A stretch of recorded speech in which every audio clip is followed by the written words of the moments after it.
to just be to bear suffering, to put up with it. And as a kid, I'm sure if you were like me, you were told from time to time to be patient. Just be patient. And as a kid, you learn pretty fast that what that means is sit down, shut up, and quit bothering me. So that's one aspect of patience, and perhaps an important one, which is restraint. Learning restraint is part of patience. But I think in Buddhism, patience means more than that. In fact, the Buddha in the Dhammapada, an early teaching of the Buddha, said that patience is the supreme discipline. Patience is the supreme discipline. And in the later Buddhist teachings, in the Mahayana tradition, patience is among the 6 paramitas, or perfections, the 6 virtues that are considered essential along the, as we say, bodhisattva path. What's a bodhisattva? A bodhisattva is someone who is committed wholeheartedly to doing his or her best to cultivate the compassion and wisdom of a Buddha,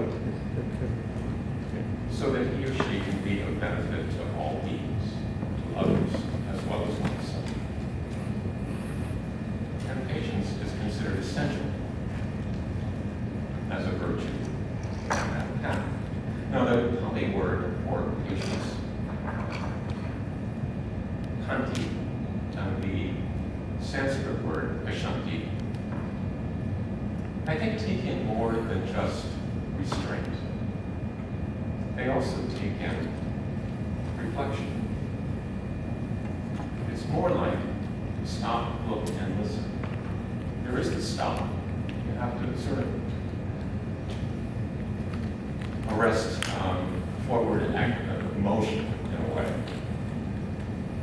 To take a moment, take a breath, whatever.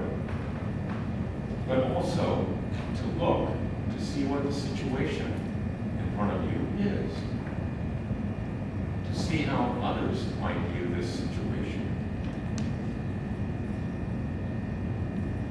And to listen to what's going on inside, because that's important information as well.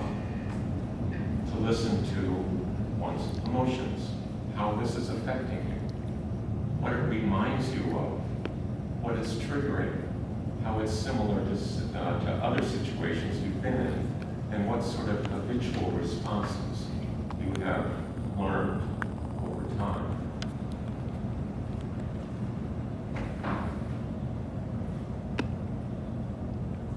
Patience is one part of an important part of the process of dealing with adversity.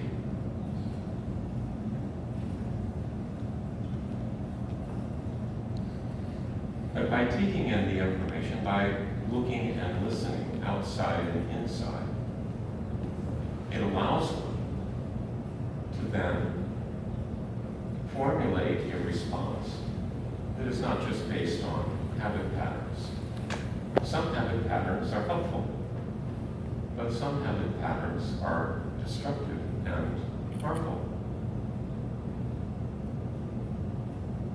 So just reacting according to habit leads to trouble, suffering for oneself and others.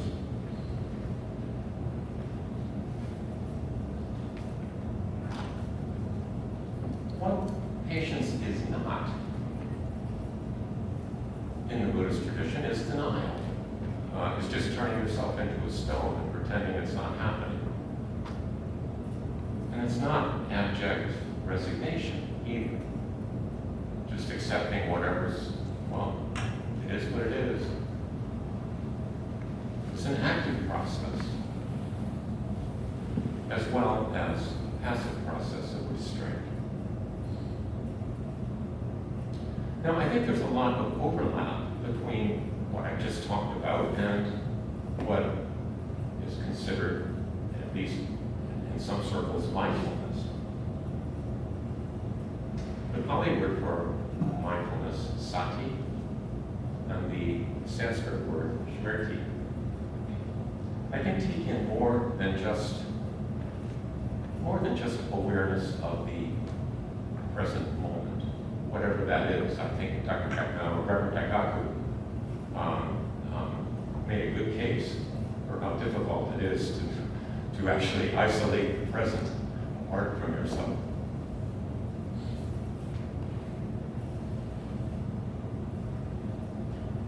But sati can also include remembering. In fact, the Sanskrit word for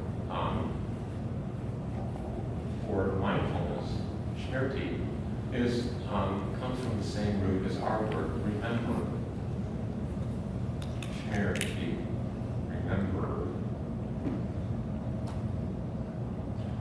So that when there are retreats where they give mindfulness exercises, I think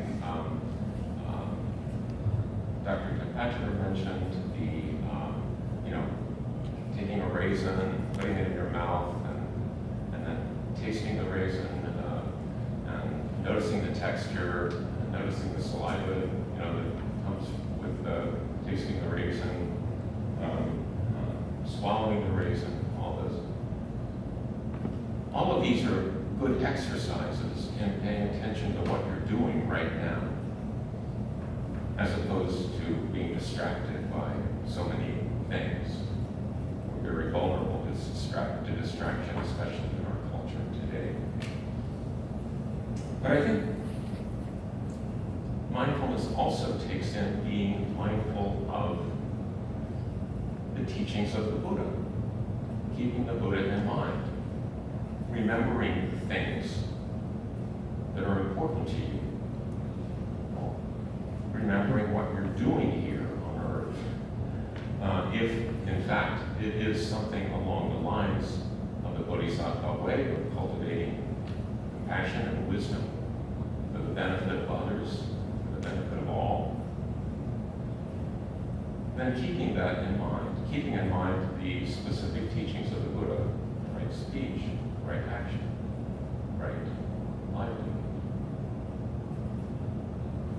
Keeping in mind the teachings of the Buddha about impermanence, the transience of life,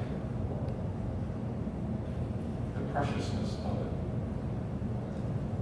for others as well as ourselves. So I would say that patience and mindfulness nourish one another. They're very closely connected. It's hard to have one without the other.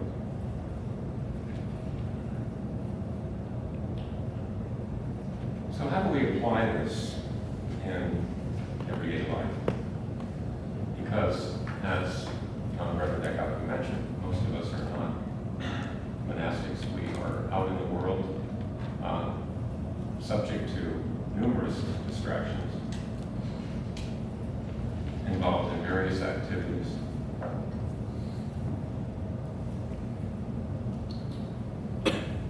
Well, one way it's applied, patience is applicable, is as an antidote to anger, classically in Buddhist teachings.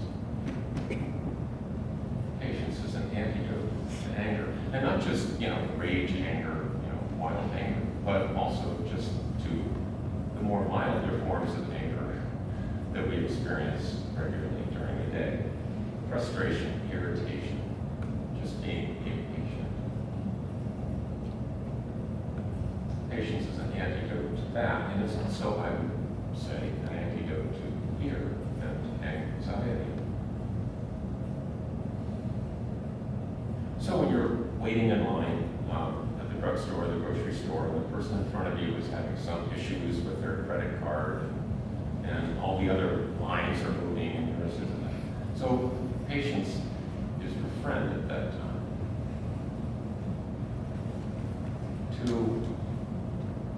As Master Dogen would say, Reverend Daigaku talked about Dogen, the 13th century Zen teacher who founded the Soto Zen sect. As Master Dogen would say, to take a step back and turn the light inward. Take the backward step and turn the light inward. Now, A.A. Dogen was referring to Zazen, or sitting meditation at that time. But I think it also is applicable to patience. To take the backward step. Take a breath, stop, look outside and inside, and listen. Or if there's a hassle with, the insurance company about a medical bill or some other issue, or you're having some disagreement with a coworker or a partner or a relative, or if you're worried about the fact that there's unprecedented amounts of methane in the environment and nobody seems to be doing anything about it useful,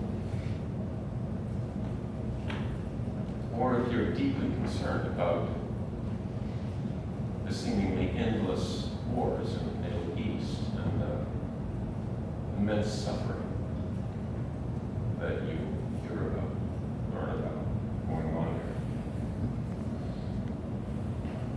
there. I think in all of these situations, patience is your friend.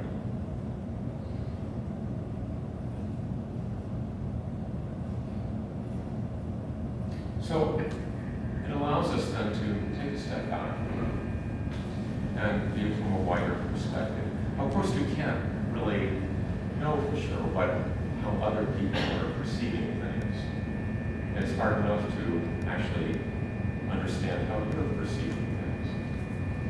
But you can imagine and go through the exercise of imagining how others who are involved in this issue, whatever it is, might be looking at it, might be thinking about it, what they might be feeling, as well as what you're feeling.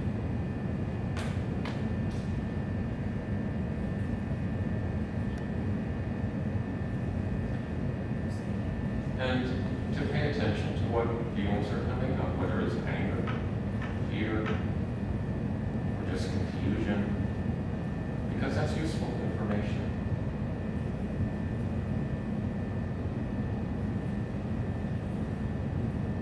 And to actually notice what the habitual patterns are that you have in situations like this. What is this situation triggering? And how do the teachings of the Buddha apply?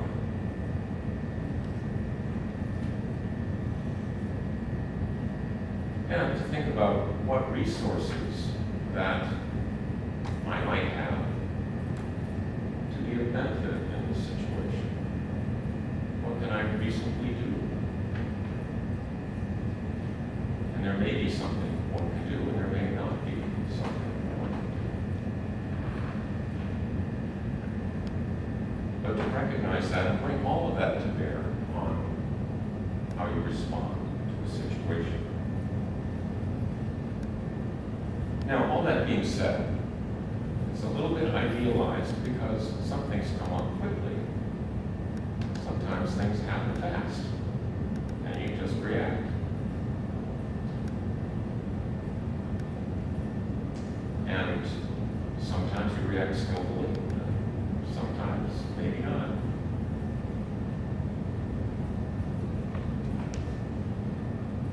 The perfectibility of us humans, I think, is an arguable point. But for most of us, I think we recognize that, oh, we aren't there yet. And then we do make mistakes. And in that case, being patient with oneself is important. Because there really isn't any constructive way to deal with the situation without looking at it, being honest about it, seeing what may have gone wrong,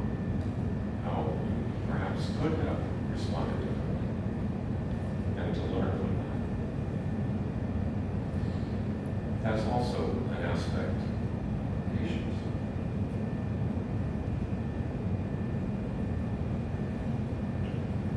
So, patience, I think, is the cousin of mindfulness. They work together. You can't have one without the other, and is an extremely important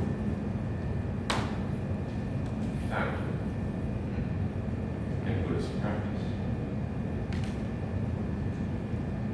It is, as the Buddha said, the supreme discipline. I would like to here, and I would like to read a short section from an author from the 6th century in India, who was a Buddhist monk and scholar, who wrote a book on the Bodhisattva path, living the Bodhisattva path. And one of the chapters in that book is on patience. And this particular passage struck me because it seems timely. Some do evil things because of ignorance. Some respond with anger, being ignorant. Which of them is faultless in such acts? To whom shall error or blame be ascribed? Instead, why did they act in times gone by that they are now so harmed at others' hands? Since everything depends on karma, intentional action, why should I be angry at such things? This I see, and therefore, come what may, I'll hold fast to the virtuous path and foster in the hearts of all an attitude of mutual love. This I see, and therefore, come what may, I'll hold fast to the virtuous path and foster in the hearts of all an attitude of mutual love. So, it looks like I have a few minutes for questions and also maybe a couple extra minutes. If anyone has questions of the other speakers so far that they didn't have an opportunity to ask. So I wonder if there are any questions, comments, complaints, criticisms. Yes? Yeah, just the word mindfulness, the semantics, the meaning of the word. Did you ever have difficulty explaining that to students? Because it seems like you're trying to say the mind should be empty, not full. Some people get rented all the mind's too full. Has that ever come up? I think that debated before, the word mindfulness. Yeah, thank you. Yeah, I'm gonna stress your patience and ask you to repeat your question because I think it was a little hard to hear for me and perhaps for others. Just the word mindfulness, the meaning of it, the semantics of it. When you're teaching to students, because I've heard this debate that when you say mindfulness, some people might get the wrong idea that my mind should be full. When I think the idea is your mind should be empty, right? You should be aware of the correct thing. But has that been a challenge to any of the teachers? Word mindfulness. Yeah, I think what we're doing here today in part exploring just the question you're asking.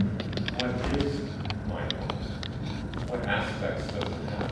And how is the word used in various contexts? Because like so many words, it's used differently in different contexts by different people. I think, I guess from my perspective, okay, it takes in awareness, category of awareness, but it also takes in the category of reflection, being mindful of what you're doing. Includes sensory awareness, but it also includes remembering, well, what's my task here? What are my goals? What is my direction? Where am I headed? So, to me, it has those dual aspects.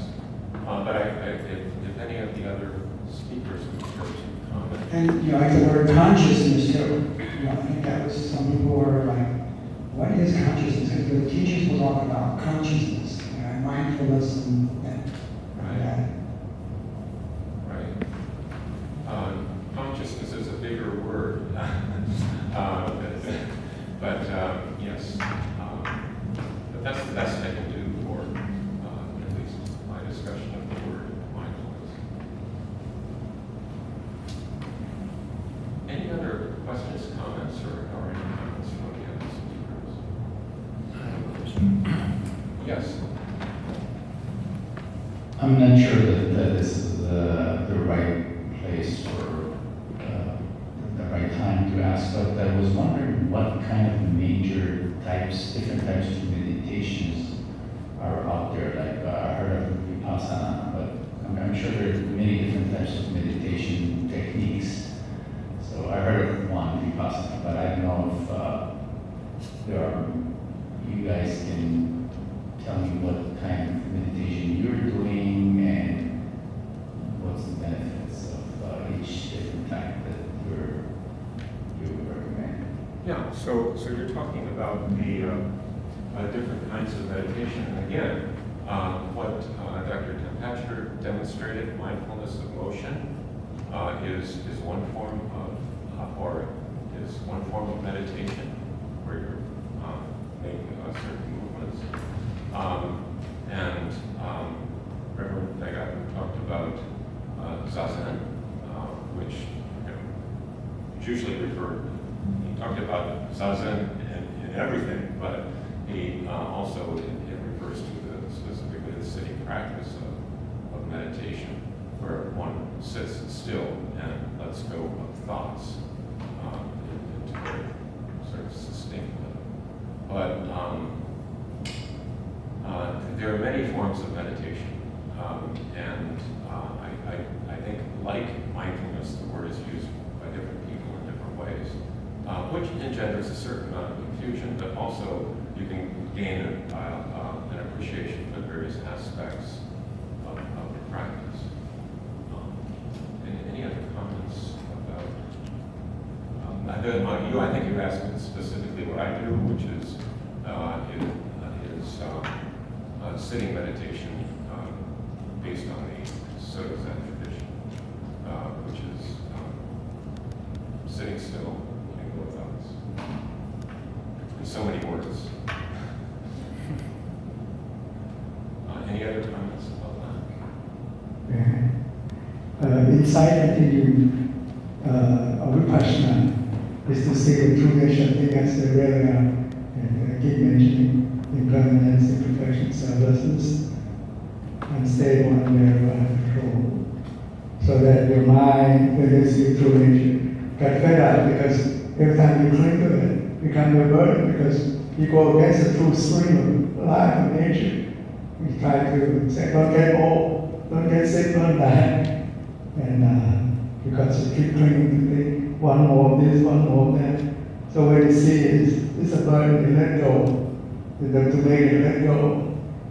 Your mind let go itself, you don't have to tell it. At a better, your life starts to disappear.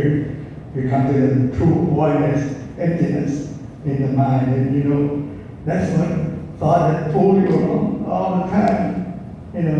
All of a sudden it disappeared.